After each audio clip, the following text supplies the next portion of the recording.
जय माता जी guys, I hope आप सब लोग बहुत ही ज़्यादा बढ़िया होंगे।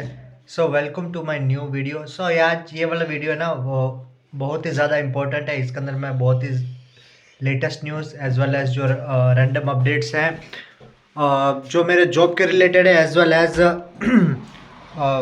वेदर के रिलेटेड है, और डिलीवरी जॉब्स के ऊपर रिलेटेड है, वर्क परमिट के ऊपर रिलेटेड है। सो ये सारे की पॉइंट्स है जो इस वीडियो के अंदर कवर करेंगे डेफिनेटली। तो आप इस वीडियो को डेफिनेटली एंड तक ज़रूर देखिएगा। जो इस चैनल पर नया आया है वो पहले लाइक कर दीजिएगा, सब्सक्राइब कर दीजिएगा, शेयर कर दीजिएगा। सो बात करें अभी लेटेस्ट अपडेट की, तो आप डेफिनेटली इमेज आपको शो हो रही होगी। तो भाई ये न्यूज़ कंफर्म हो चुकी है कि रोमानिया और बल्गेरिया ज्वाइन हो रहा है 2025 से। शेनिगन फुल्ली एक्सेस मिल रहा है इनको। देखिए यार, शेनिगन ऑब्वियसली बात है, शेनिगन फुल्ली एक्सेस मिलने का है, अपॉर्चुनिटी बेनिफिट्स और तो बहुत ही ज़्यादा है। ओके, अपॉर्चुनिटी और बेनिफिट मिलेगा ना तो यार जॉब अपॉर्चुनिटीज़ ज़्यादा से ज़्यादा खुलेगी, तो वीज़ा का जो प्रोसेस है वो फास्ट होगा, क्योंकि जो दूसरे लोग हैं वो डेफिनेटली उस कंट्री में शिफ्ट होंगे।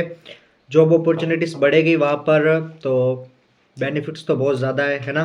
तो ऑफिशियली न्यूज़ है आपके सामने, डेफिनेटली बता रहे हैं कि भाई 2025 में जनवरी से इम्प्लीमेंट हो गया है। तो मैं आपको बताया था कि 22 नवंबर को ये जो मीटिंग होने वाली थी, उस मीटिंग को बहुत अच्छा रेस्पॉन्स मिला, और दूसरी कंट्रीज़ भी इनको वेलकम कर रही है यार। दूसरी कंट्रीज़ को भी वेलकमिंग कर रही है कि आप हमारी कंट्रीज़ में भी आइए। लेकिन देखिए हाल फिलहाल है ना, बॉर्डर्स स्ट्रिक्ट है, बहुत ही ज़्यादा स्ट्रिक्ट है अभी बॉर्डर्स, क्योंकि क्रिसमस और न्यू ईयर्स की सेलिब्रेशन स्टार्ट हो गई है और लोग जो टूरिज़्म ज़्यादा से ज़्यादा होता है, तो स्ट्रिक्ट बॉर्डर्स बना दिए गए हैं। लेकिन दिक्कत लेने की कोई ज़रूरत नहीं है।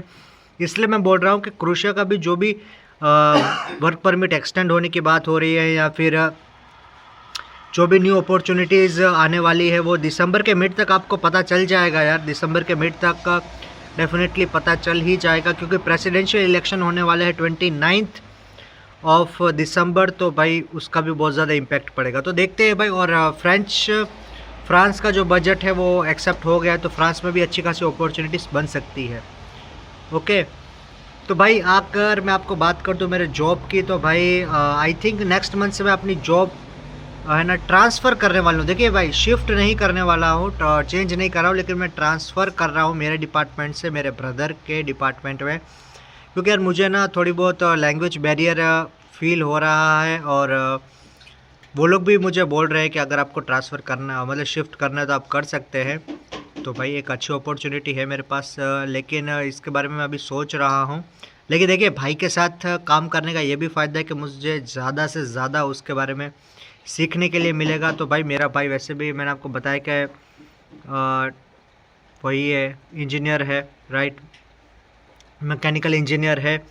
सो वो भी ब्लूप्रिंट्स के ऊपर ज़्यादा से ज़्यादा काम करता है। वो देखता है कि भाई, सॉरी एक सेकंड, ब्लूप्रिंट्स जो होते हैं मैकेनिकल्स के, तो वो प्रोजेक्ट्स बनाता है। तो उसने मुझे बोला है कि भाई तुझे अगर ये सीखना है, तो देखिए भाई वैसे तो वो मेरी फील्ड नहीं है, ओके, लेकिन अगर सीखने की अपॉर्चुनिटी मिलेगी तो डेफिनेटली कौन मिस करना चाहेगा। लेकिन उन्होंने बोला है कि आपको 1-2 महीने की ट्रेनिंग दी जाएगी, उसमें ऑब्वियसली पैसा तो मिलेगा ही, लेकिन ट्रेनिंग दी जाएगी। तो डेफिनेटली अगर मेरा भाई दोनों है जो मुझे ट्रेनिंग देंगे, तो मुझे बहुत ही जल्द सीखने के लिए मिल जाएगा। तो as a starting I think next month के स्टार्टिंग में मैं शिफ्ट कर लूँगा। तो भाई मैं तो बोलता हूँ जैसे अपॉर्चुनिटी मिलती है तो आप ऑब्वियसली शिफ्ट कर सकते हैं। जो हॉस्पिटैलिटी सेक्टर में है, तो भाई मैं तो आपको बताता हूँ ना कि अगर आप किचन हेल्पर में आ रहे हो, तो आप दूसरे जो डिपार्टमेंट्स है उसमें शिफ्ट कर सकते हो, तो आपको उसकी दिक्कत की नहीं आएगी। ओके, तो ये तो हो गई भाई मेरे जॉब की बात।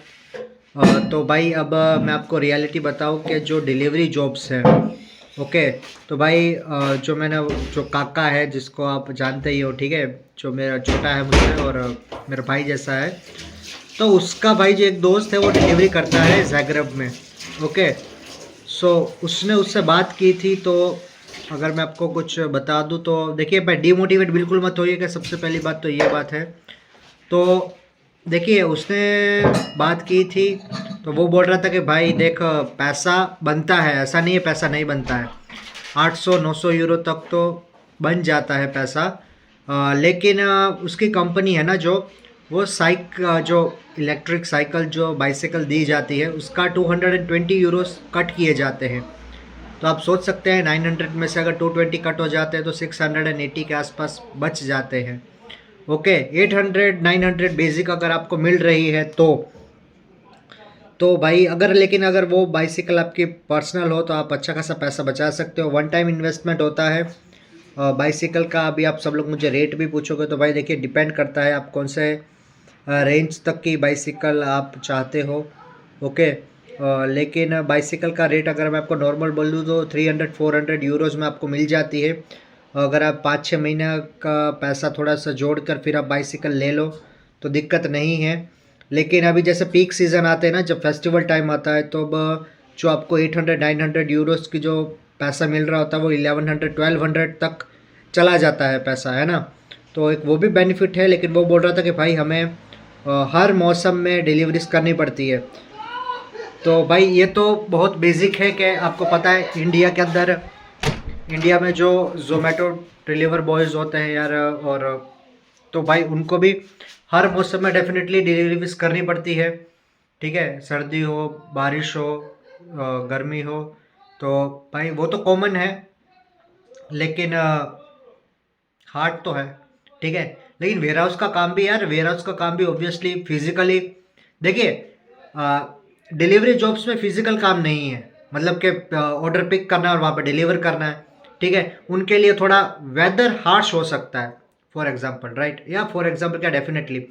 लेकिन जो वेयर हाउसेस में है उनके लिए फिजिकल एक्टिविटीज़, उनको फिजिकली काम करना है। सो आपको करंटली पता नहीं चलेगा, लेकिन लॉन्ग टर्म में आपको डेफिनेटली आपके बॉडी जब तक आपके साथ साथ है तब तक कर सकती है। लेकिन डिलीवरी जॉब्स एज़ कम्पेयर, देखो वेयर हाउस जॉब्स के एज़ कम्पेयर अगर मैं डिलीवरी की बात करूँ तो डिलीवरी में ज़्यादा फ़ायदा है। आपको किसी का अंडर काम नहीं करना है, आपके मन के मालिक हो। आपका दिल किया तो 8 डिलीवरी की, नहीं किया तो 12 डिलीवरी की, ठीक है। सो डिपेंड करता है आपके मूड के ऊपर, आपके मन के ऊपर। लेकिन बहुत सारे होते हैं जो फिक्स सैलरी पे होते हैं ना, कि भाई हम आपका वो 800 देंगे, 850 देंगे। तो वो कुछ के लिए अच्छा है और कुछ के लिए अच्छा नहीं है। किसी के लिए अच्छा ये इसलिए नहीं है क्योंकि बहुत अच्छा अपॉर्चुनिटी अगर आपको मिल जाए, अगर आपका मन है तो आप भाई पूरा दिन पूरी रात डिलीवरी कीजिए। अगर आपकी सिटी में है, अगर ज़ैग्रेब सिटी हो, स्प्लिट सिटी हो, तो आप उसके अंदर जितने चाहे उतनी डिलीवरीज करें, जितने घंटे करनी है उतनी घंटे करें, जितना करोगे उतना पैसा मिलेगा, है ना। लेकिन जब फिक्स हो जाती है ना तो बंदा एक वो बोलता है यार चलो इतनी तो अब तो करनी ही है, ठीक है। तो वो उसके ऊपर लिमिटेशन आती है, आप उस पैसे से ज़्यादा नहीं बढ़ सकते हो। लेकिन जो हाँ टिप्स कभी कभार मिल जाती है, या फिर ऑलमोस्ट हर डिलीवरी पर अगर आपको 1-1 यूरो टिप मिल जाती है तो वो तो आपके पास ही रहेगा, ठीक है। दोनों केसेस में अगर आपकी फिक्स सैलरी है या तो आप कॉन्ट्रैक्ट बेस के ऊपर कर रहे हो या कमीशन बेस के ऊपर कर रहे हो, तो वो तो भाई नॉर्मल है कि आप टिप्स तो आपके पास ही रहेगी, वो डेफिनेटली आप जो ओनर्स है उनको नहीं दोगे। लेकिन मेरा रिकमेंडेशन है कि भाई अपने आप को पुश करो, अपने आप को पुश करो, फिक्स के ऊपर मत रहो। आप जितनी मेहनत करोगे सारा पैसा आपका होगा। हाँ जी, कुछ जो वोल्ट हो गया या दूसरी कोई डिलीवरी, उबर जैसे डिलीवरी पार्टनर है, तो आप अपना खुद की व्हीकल लेके, देखिए व्हीकल डायरेक्ट मत लीजिए। डायरेक्ट तो आप थोड़ा बहुत जो फाइनेंशियली आप ऑब्वियसली इंडिया से इतना पैसा लगा के आए होंगे तो आप 5-6 महीने तो कवर करने के बारे में सोचेंगे ही डेफिनेटली। तो आप 5-6 महीने कवर करने के बारे में सोचिए, उसके बाद एक व्हीकल लीजिए। ओके, खुद का लीजिए। 5-6 महीने के बाद 500-600 यूरो में इलेक्ट्रिक हो, स्कूटर हो या तो इलेक्ट्रिक बाइसिकल हो, ताकि आपको प्रॉब्लम ना आए और आपका जहाँ पे पैसा माइनस हो रहा है वो आपका पैसा बच जाए। तो ये भी एक अच्छी बेनिफिट अपॉर्चुनिटी है। एज़ वेल एज़ भाई ये भी बहुत ज़्यादा ज़रूरी है कि आप अपने हेल्थ का विंटर में तो ज़्यादा से ज़्यादा ध्यान रखिए, अपने आप को पूरी कवर कीजिए ताकि आपको भी आगे प्रॉब्लम ना आए, क्योंकि वेदर थोड़ा डिलीवरी बॉयज़ के लिए हार्ड हो सकता है। ये सारी बातें यार मैंने काका जो है उससे ज़्यादा से ज़्यादा पूछी, मैंने उसको बोला था। और नेक्स्ट मंथ तो डेफिनेटली 10th ऑफ सितंबर को अंकुश भाई और दूसरे लोग भी आ रहे हैं क्रोशिया, तो वेलकम उनको। तो मैं उनसे मिलूँगा, वो भी डिलीवरीज में आ रहे हैं भाई, तो उनका जो 1 वीक का एक्सपीरियंस होगा मैं उनसे मिलकर उनके बारे में पूछूंगा। और ज़ैग्रेब में अभी न्यूज़ ज़्यादा से ज़्यादा फेस्टिवल्स आ रहे हैं, तो भाई ये भी एक अच्छी अपॉर्चुनिटी है कि उनके जो फेस्टिवल्स होंगे वो भी आपको देखने के लिए ज़रूर मिलेंगे। तो देखिए भाई, अभी जो वीज़ा का कुछ अपडेट्स हैं, तो भाई रिजेक्शन रेट थोड़ा बहुत बढ़ चुका है, जो पहले कम था। लेकिन मुझे लगता है कि शायद ज़्यादा से ज़्यादा, देखिए भाई मुझे पता है कि जितने लोगों का रिजेक्शन रेट आया है ना हाल फिलहाल, तो उनका तो भाई आया है आउट ऑफ ज़ैग्रेब से तो बहुत कम आया है, लेकिन ज़ैग्रेब वाले के हर कैटेगरी वालों का आया है भाई रिजेक्शन। जो कंस्ट्रक्शंस में थे उनका भी रिजेक्शन आया है, जो डिलीवरीज में थे उनका भी रिजेक्शन आया है, और जो दूसरे जॉब्स में थे उनका भी रिजेक्शन आया है। तो ज़ैग्रेब वालों का ज़्यादा रिजेक्शन आया है, क्योंकि आपको पता है रीज़न क्या है, जो मैंने आपको मेरे लास्ट वीडियो में बताया था, डेफिनेटली वही रीज़न है। क्योंकि इस सिटी को अभी बहुत ही ज़्यादा हॉन्टेड सिटी भी बोला जा सकता है, इसको और स्प्लिट को। लेकिन बात यह है कि भाई एक का रिजेक्शन आया, इसका मतलब ये नहीं है कि आपका हर बार रिजेक्शन आएगा। लेकिन आप पता ना क्या कीजिए, अभी ज़रूरी नहीं है कि भाई एक कंट्री में अगर आपका रिजेक्शन आया तो आप दूसरे कंट्री में अप्लाई नहीं कर सकते। आप डेफिनेटली अप्लाई कर सकते हो यार, कोई दिक्कत नहीं है। लेकिन रिजेक्शन का रीज़न क्या है वो आपको डेफिनेटली पता चले ही जाएगा। ओके, और भी देखिए जो थोड़े बहुत क्वेश्चंस है, अगर एक सेकंड में आपको उन क्वेश्चंस का आंसर दे दूँ तो बहुत ही बढ़िया बात है। ओके, क्योंकि यार स्क्रीनशॉट्स मैंने खींचे हुए थे, तो अच्छी बात है कि मैं उनका दे दूँ। भाई एक बंदे का आया था कि भाई अगर हमारे 2 कंपनी का वर्क परमिट अप्लाई किया हुआ है, और वो बोलते थे कि भाई मैं वेट कर लेता हूँ, दोनों कंपनी में से जिसका जल्दी आ जाए तो मैं उसका अप्लाई कर दूँ। तो देखिए भाई, आप सिर्फ और सिर्फ एक ही कंपनी का वर्क परमिट अप्लाई कर सकते हैं। ज़रूरी नहीं है आपने भाई 4 कंपनी का ऑफर लेटर आया तो चारों में वर्क परमिट अप्लाई होगा, बिल्कुल नहीं। अगर एक कंपनी ने आपका वर्क परमिट अप्लाई किया तो दूसरी कंपनी को ऑटोमेटिकली सारे रिजेक्ट हो जाएंगे, क्योंकि आपका डेफिनेटली जो पीसीसी है वो जमा हो चुका है, आपका नाम रजिस्टर हो चुका है। तो एक ही वर्क परमिट जो सबसे पहले कंपनी आपका इशू करेगी या रजिस्टर करेगी तो वही होगा। ओके, तो ये तो हो गया भाई एक क्वेश्चन का आंसर।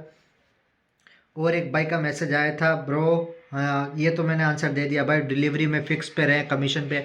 सर जी, अपने आप को अगर पुश करना है तो आप कमीशन पे रहिए, अगर आपको फिक्स चाहिए बिना टेंशन टेंशन के तो भाई आप डेफिनेटली फिक्स पे रहिए। ओके, एक भाई का मैसेज आया, भाई वीर जी सैलरी पे वीडियो बनाओ। सर जी देखिए, सैलरी अगर मैं आपको बता दूं तो हर कैटेगरी के, चलिए आपको मैं सैलरी बता देता हूं। ओके, ताकि आपको भी ज़्यादा से ज़्यादा पता चल जाए कि किस कैटेगरी की कितनी सैलरी है। देखिए जो डिलीवरीज में आ रहा है, तो उनकी बेसिक अगर बता दूं तो 840 यूरो से लेके 1000 यूरो 1100 यूरोस तक पहुंच जाती है।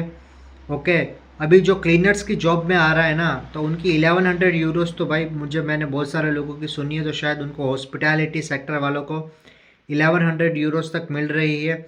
देखिए, फूड अकोमोडेशन प्रोवाइडेड सब में किया जाता है, तो ये सब चीज़ें के लिए कॉमन है। जो वाइट कॉलर जॉब्स के लिए आ रहे हैं शायद तो बहुत बहुत रेयरली आ रहे हैं, तो उनकी 1200 1300 1400 यूरोस ये रेंज रहती है। जो जिनके पास अच्छा खासा एक्सपीरियंस है, यहाँ पे 2 साल हो गए हैं, तो उनके 1600 1700 1800 यूरोस तक सैलरी पहुँच जाती है। वेयर हाउसेस के वालों की तो भाई 900 टू 1100 यूरोस के अंदर है। उसके बाद वो वेयर हाउस के अंदर कौन सा जॉब करते हैं, क्राइटेरिया में है, तो उसके ऊपर डिपेंड करता है। अगर आप फोर्कलिफ्ट चलाते हो तो उसका एक लाइसेंस आता है, वो बनवाना पड़ता है, तो उसकी सैलरी हो जाती है 1150 1200। ठीक है, तो लेकिन बहुत ही बेसिक है भाई ये सैलरीज। आप देखिए, एक टारगेट आप रखिए कि 800 से लेके 1200 के अंदर अंदर सब सैलरीज रेंज होती है। लेकिन सब कुछ डिपेंड करता है कि आप यहाँ पे कितने, उसके बाद इंक्रीज़ के ऊपर डिपेंड करता है कि आप यहाँ पे कितने टाइम रहते हो, इंक्रीमेंट होता है आपका, आपने कुछ सीखा है नहीं सीखा है, इम्प्रूवमेंट है या नहीं है, आपका कलीग्स के साथ कैसा बिहेवियर है, या फिर आपका अपनी कंपनी के साथ कैसा बिहेवियर है, आपके अंदर कितना पोटेंशियल है, ये सारी चीज़ें भी बहुत ज़्यादा डिपेंड करती है। ओके, अभी देख लेते हैं और कोई है कि नहीं है हमारे पास क्वेश्चन। ठीक है। बाकी तो यार मुझे अभी तो हाल फिलहाल कोई क्वेश्चंस नहीं है। बाकी यार आप मुझे डेफिनेटली क्वेश्चंस इंस्टाग्राम पे बता सकते हैं। और शायद कल हमारा लास्ट डे है 12 ओवर का, तो कल से हम लोग फ्री हो जाएंगे। और इंस्टाग्राम पे आज देखिए, आज मैंने फिर से सबके मैसेजेस का रिप्लाई कर दिया था। ओके, मतलब आप मॉर्निंग में वीडियो देख रहे होंगे तो कल जितने लोगों ने भी किए थे। लेकिन आप मुझे इंस्टाग्राम पे डेफिनेटली 110% मैसेज कर सकते हैं। मैं अभी वॉइस नोट ही डायरेक्ट भेज देता हूँ, ताकि ठीक है, ताकि आपको दिक्कत ना हो। बाकी यार आप टेंशन मत लीजिए, जिसका रिजेक्शन आया है यार, कोई टेंशन लेने की ज़रूरत नहीं है। बल्गेरिया और रोमानिया को फुल्ली एक्सेस मिल चुका है, तो आप उनकी भी जो कुछ जॉब अपॉर्चुनिटीज़ होगी तो डेफिनेटली मैं आपको शेयर करूंगा 110%। तो आप टेंशन लेने की ज़रूरत बिल्कुल नहीं है। बाकी यार हंसते रहिए, ठीक है, अपनी फैमिली का ध्यान रखिए, अपनी हेल्थ का ध्यान रखिए। बाकी अभी तक भी जिसने सब्सक्राइब नहीं किया है तो प्लीज़ सब्सक्राइब बटन को दबा दीजिए। बाकी चलिए फिर मिलते हैं एक न्यू वीडियो के साथ, न्यू लाइव सेशन के साथ। तो हम लोग आप डेफिनेटली सब लोग जुड़ ही रहे हैं। बाकी चलिए, जय माता जी, गुड मॉर्निंग। ओके, चलिए बाय, टेक केयर।